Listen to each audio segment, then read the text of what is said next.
wilayah Jambi lebih aman dan lebih kondusif, sehingga pembangunan di wilayah Provinsi Jambi dapat berjalan dengan lancar seiring dengan visi dan misi daripada Bapak Presiden Republik Indonesia Bapak Jokowi JK. Barangkali demikian untuk mengawali press release pada akhir tahun 2014 Kapolda Jambi ini. Saya sampaikan untuk jumlah tindak pidana tahun 2013 8.336 kasus, 8.846 kasus, sehingga terjadi kenaikan 3.452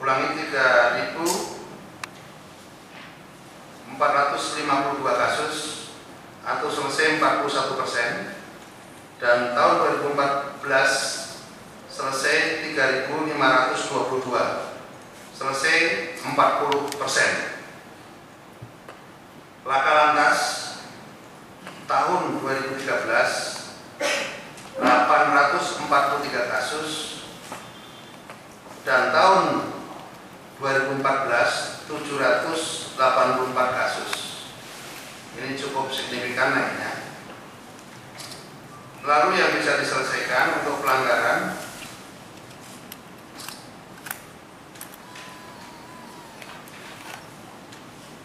pelanggarannya adalah 34.031 kasus, dan tahun 2014 180 kasus. Untuk tahun 2014 yang meninggal dunia, saya ulangi, untuk tahun 2013 yang meninggal dunia 362 kasus, dan tahun 2014 337 kasus yang meninggal dunia mengalami penurunan.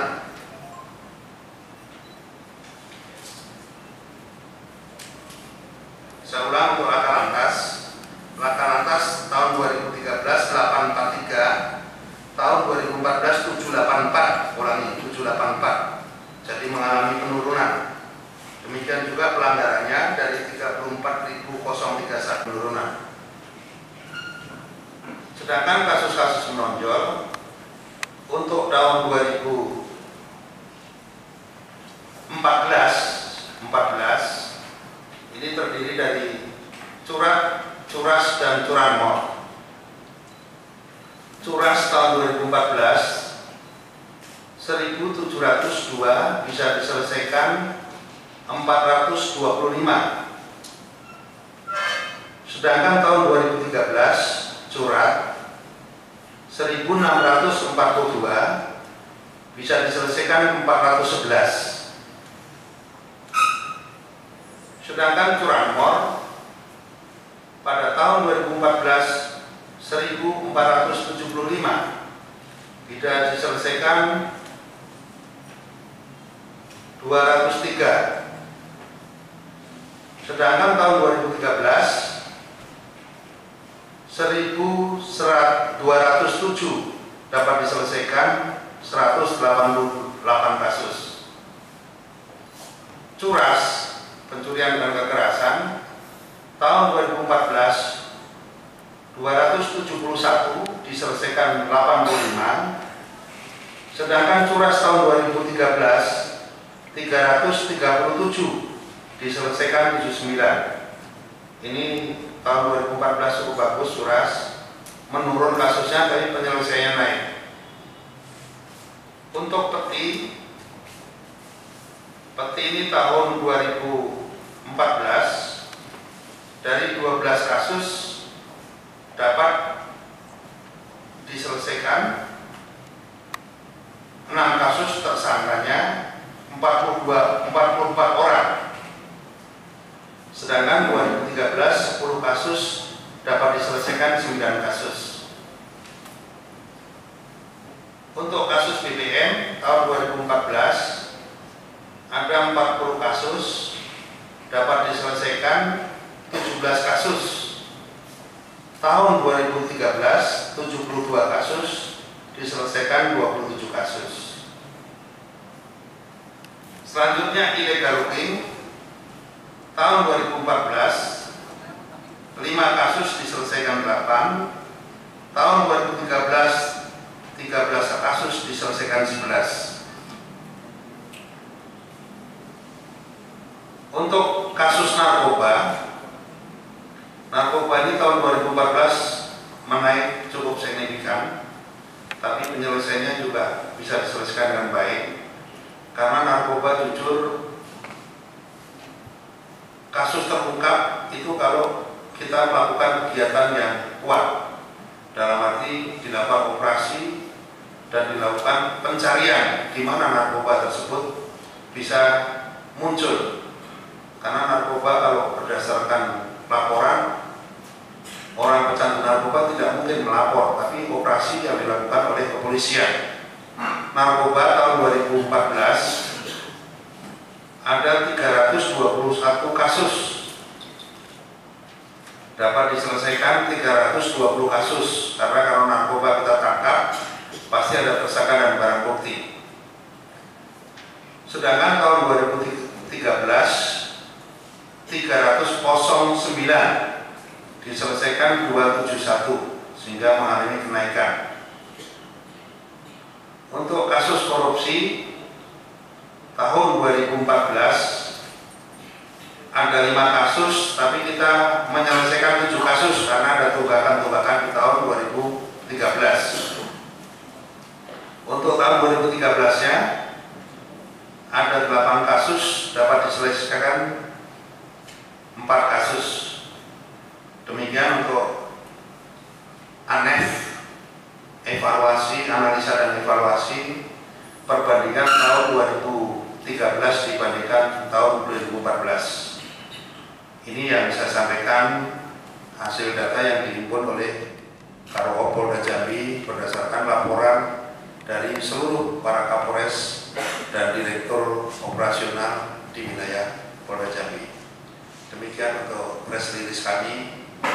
Mungkin ada yang kurang jelas dari rekan-rekan. Kebetulan di belakang saya dari Direktur Operasional bisa membantu menjawab pertanyaan dari rekan-rekan.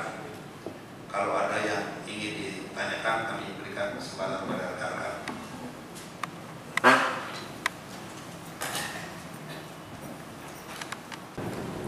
Pertama, saya ingin nanya sama mereka kan berbeda dengan aparat. Lalu selama kegiatan yang kami pada. Oke, yang selama 2014 kalau nanti dijawab. Lalu yang ketiga, penangkapan kapal di daerah Najatin. Ada 2 Pak. Kapal itu yang ikan atau yang minyak? Yang ikan. Baik, yang kemarin ada 4 kapal ikan yang ditangkap. Baik, untuk peti saya berikan jawaban demikian Pak. Peti kita terus melakukan operasi penggalangan. Penggalangan dalam arti supaya masyarakat itu tidak terus melakukan penambangan tanpa izin. Karena kalau itu dilakukan, yang pertama akan merusak lingkungan, yang kedua akan menimbulkan bencana tentunya, yang ketiga itu adalah merupakan harta kekayaan negara. Langkah yang kami tempuh, kami bekerja sama dengan Danrem dan Pemda, khususnya para Pak Bupati yang di wilayah. Langkah yang pertama, kita mau membentuk Satgas. Satgas di sana terutama masalah domping penambangan peti itu. Kalau kita operasi, kita datang, aparat Satgas datang, mereka itu ditinggalkan alat-alat tersebut.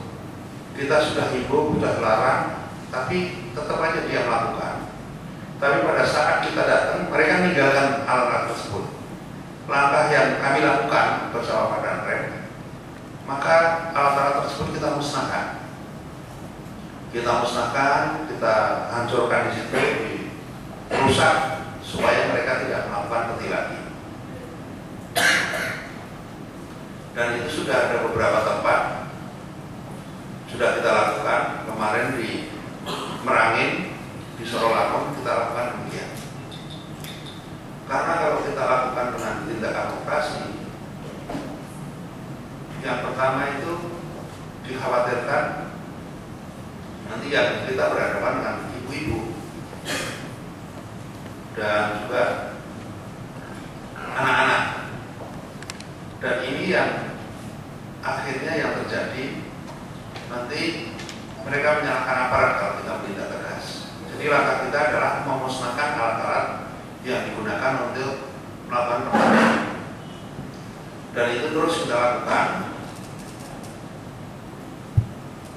khususnya di pinggiran Sungai Batanghari.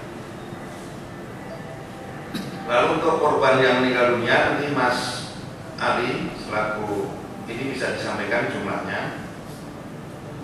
Untuk penangkapan kapal ikan yang 4 kemarin nanti ada Dirpol Air yang akan menjelaskan langkah penindakan terhadap pelanggaran yang dilakukan oleh kapal ikan yang tidak memiliki izin.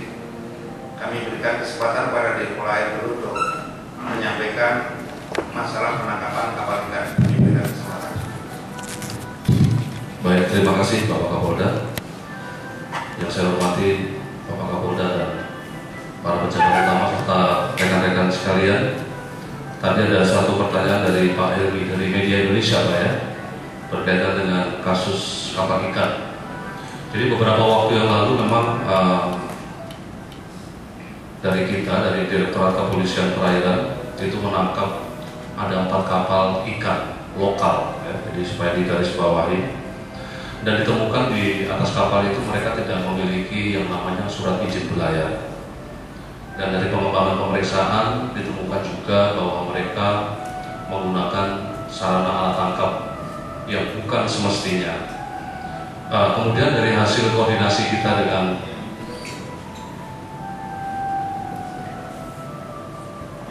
kami lanjutkan. Kemudian kami sudah berkoordinasi dengan Dinas Perikanan.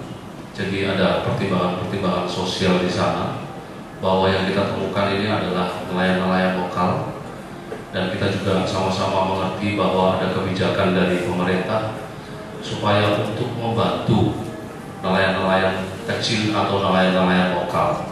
Jadi kemarin keputusan yang diambil oleh kami dalam hal ini Direktorat Kepolisian Perairan dengan Dinas Perikanan, kita memberikan yang namanya surat teguran atau peringatan dengan harapan supaya mereka segera melengkapi dokumen-dokumen yang semestinya. Itu Pak pertanyaan Pak. Terima kasih.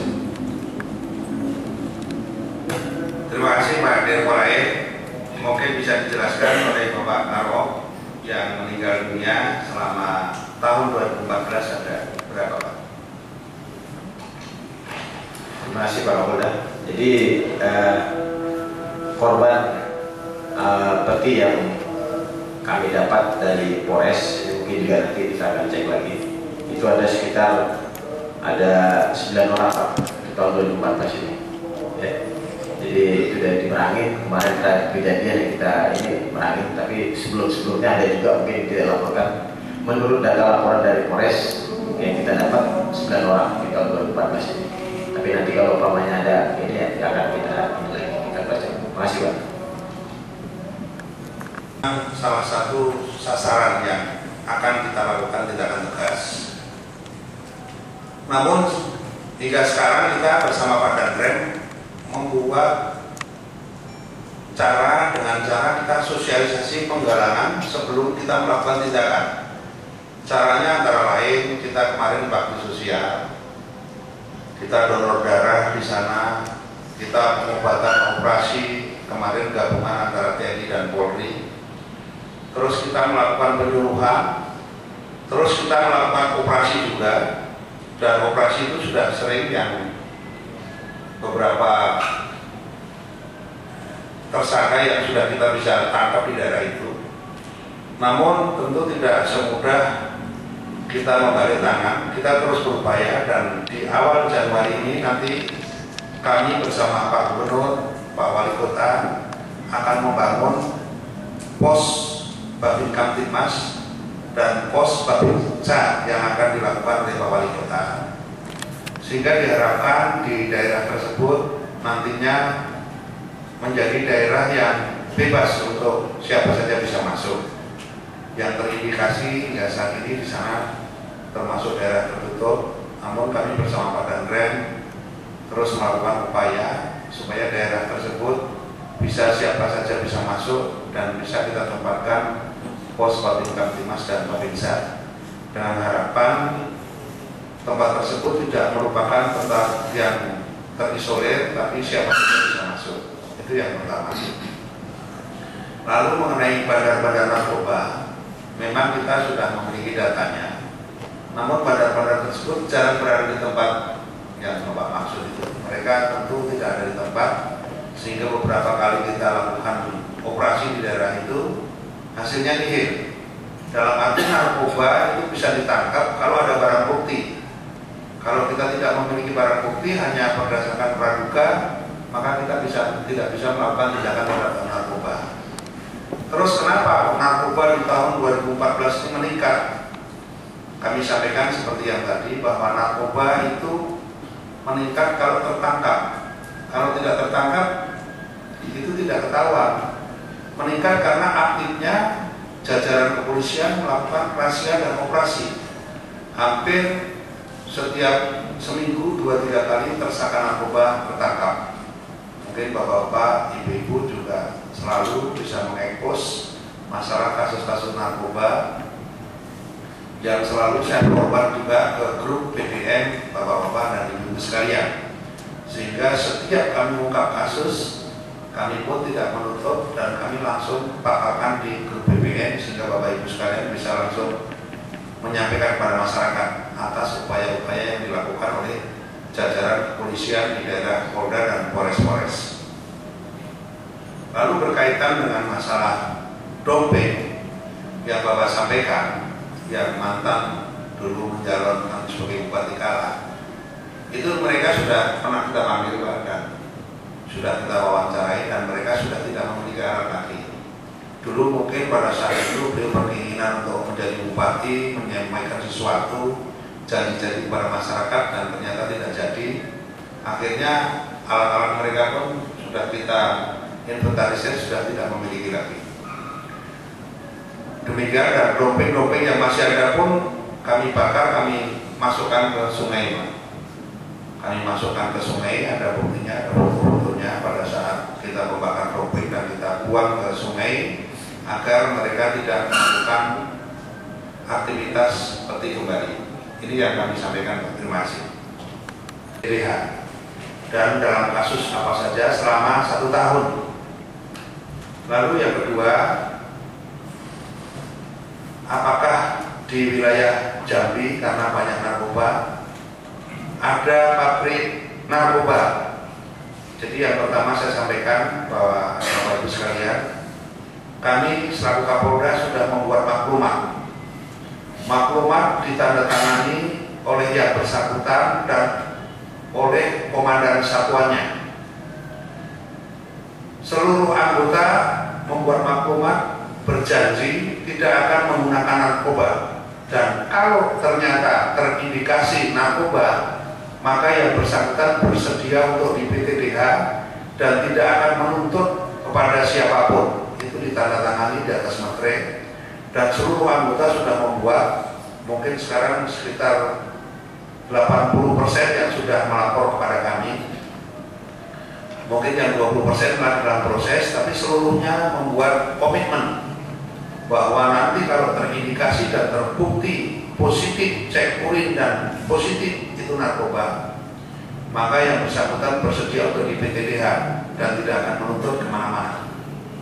Langkah itu yang kami tempuh karena tidak menutup kemungkinan dari anggota Polri sendiri juga ikut terlibat di dalam narkoba. Lalu jumlah berapa yang sudah dipecat dan kasusnya apa saja? Di sini ada Kabid Propam, nanti akan menyampaikan selama tahun 2014. Selanjutnya untuk pabrik narkoba, kami memang sedang mencari dan sedang terus melakukan deteksi dini. Karena kalau kita lihat kok narkoba demikian banyak sampai ke pelosok-pelosok, jangan sampai nanti ada pabrik narkoba yang kita tidak tahu, dan nanti kesatuan atas yang datang ke Jambi untuk menangkap ternyata ada pabrik narkoba, dan itu sangat memalukan anggota Polres dan Polda Jambi. Oleh karena itu saya menghimbau, sampai sekarang belum ada pabrik narkoba yang kita ketahui. Namun saya terus mencari, mohon bantuan dari seluruh rekan-rekan dan warga masyarakat untuk mengidentifikasi kalau ada indikasi ada orang yang hilir mudik terus mau menyetor dana yang cukup besar dan transaksi narkoba, mohon untuk diinformasikan kepada kami, dan tentu kami akan melakukan penangkapan. Ini yang saya sampaikan kepada rekan-rekan. Jadi sampai sekarang belum ada, namun kami terus akan berupaya jangan sampai di wilayah kita ini ada pabrik narkoba. Demikian Pak. Terima kasih Mas Budi Tribun. Silakan Pak Kabid Propam mungkin bisa menyampaikan beberapa jumlah anggota yang di PTTH dan kasusnya apa saja. Terima kasih.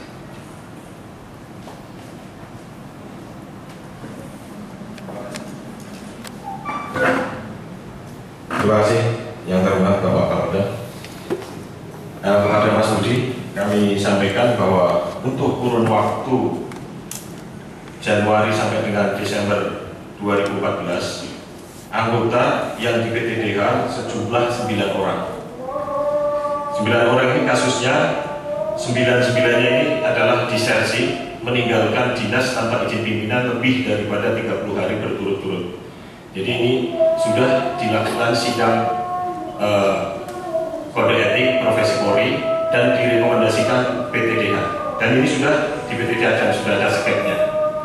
Jadi untuk Polda ini ada 1 orang, untuk Polres Jambi itu 2 orang, untuk Polres Tanjung Barat itu 1 orang, untuk Bungo, Polres Bungo 1 orang, dan Satbrimob 1 orang.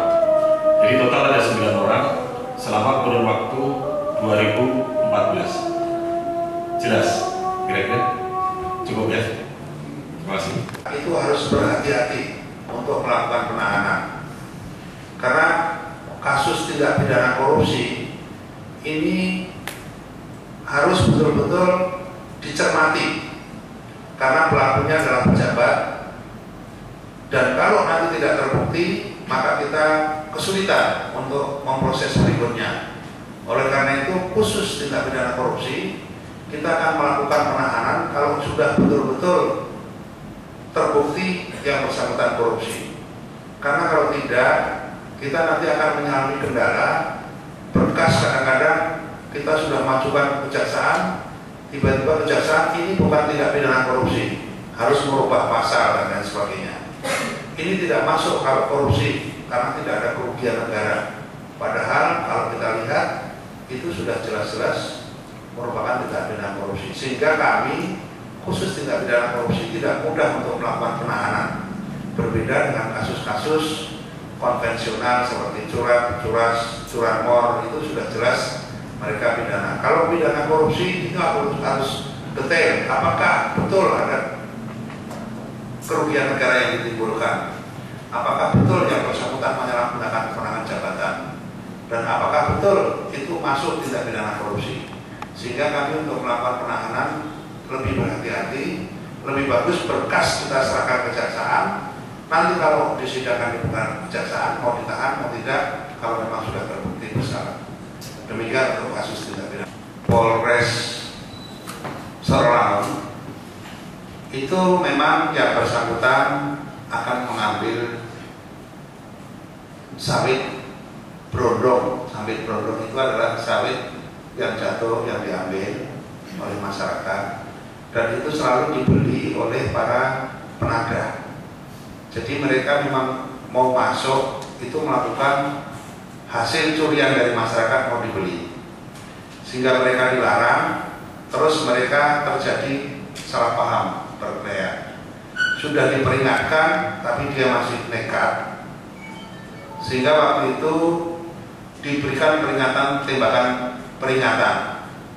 namun ternyata pelurunya meleset dan mengenai yang bersangkutan. Ya tentu karena dia pelaku tindak pidana dan mereka merupakan orang yang selalu membeli sawit pencurian, tentu kekeliruan anggota kita lekoset, maka anggota tersebut kita rawat, masyarakat tersebut kita bantu, kita rawat, kita deketin keluarganya, sehingga kita selesaikan. Karena dia juga pelaku, kita juga mengamankan. Namun anggota yang bersangkutan lalu kita tarik dan kita tindak karena tidak sesuai dengan prosedur. Ini langkah yang kita lakukan. Untuk masalah tahanan kabur, perlu diketahui rekan-rekan sekalian bahwa siapapun masyarakat itu kalau ditahan pasti tidak akan mau, dan namanya ditahan akan dikurangi hak-haknya, termasuk hak untuk aktivitas, hak untuk mencari makan dan lain sebagainya, sehingga para tersangka ini akan berusaha untuk kabur. Nah, karena anggota kita terbatas jumlahnya dan juga mungkin kurang teliti, sehingga pada suatu ketika itu anggota itu bisa kabur karena lengah. Karena lengah, maka sanksinya kepada anggota yang jaga tahanan dan tahanannya kabur, maka anggota tersebut kita tindak secara disiplin. Kalau itu tidak terbukti bekerja sama. Kalau itu bekerja sama, maka akan kita lakukan tindakan tegas terhadap anggota tersebut. Dan ini akan terus kita lakukan untuk tahanan kabur. Kita harapkan untuk berikutnya tidak lagi, namun kalau ada kita tidak tegas kepada anggota yang sedang berjaga di tahanan tersebut. Demikian penjelasan kami. Kebiasaan dari warga masyarakat yang khususnya di daerah pedalaman. Kalau di kota, bentrok antar kampung ini sudah jarang terjadi. Tapi yang sering terjadi itu di daerah-daerah yang terisolir, yang mereka masih pemukim, satu sama yang lain masih saling bekerja sama, dan akhirnya loyalitas yang terbatas, loyalitas sempit, terjadilah bentrok antar kampung. Langkah kami dalam mengantisipasi bentrok antar kampung, yang pertama itu adalah melokalisir kejadian. Bagaimana kejadian itu tidak berkembang ke arah yang lebih besar, kita lokalisir. Lalu yang kedua, langkah kita adalah kita panggil Thomas Toga dan tokoh yang ada di situ, tokoh adat, tokoh agama, tokoh pemuda, tokoh masyarakat, juga tokoh-tokoh yang lain kita kumpulkan di suatu tempat. Lalu kita bikin kesepakatan supaya masalah itu diserahkan kepada aparat kepolisian dan tidak berkembang lagi ke masalah yang lebih besar. Dalam arti kasus bentrok itu diserahkan pada aparat dan aparat yang akan menangani. Setelah itu yang ketiga, tentu nanti aparat akan menyisir siapa tersangka dan siapa pelakunya, akan kita proses. Namun sudah ada kesepakatan antara kedua belah pihak itu sudah tidak saling menyerang dan menyerahkan kepada aparat kepolisian. Setelah ketiga itu terwujud, maka penegakan hukum kita lakukan. Kita proses dengan prosedur sehingga tidak ada lagi yang main hakim sendiri, tidak ada lagi yang terus berkembang, kasus terus bisa kita selesaikan dengan baik. Peselesaiannya ada dua macam. Kalau itu pidana, maka kita proses dengan hukum pidana.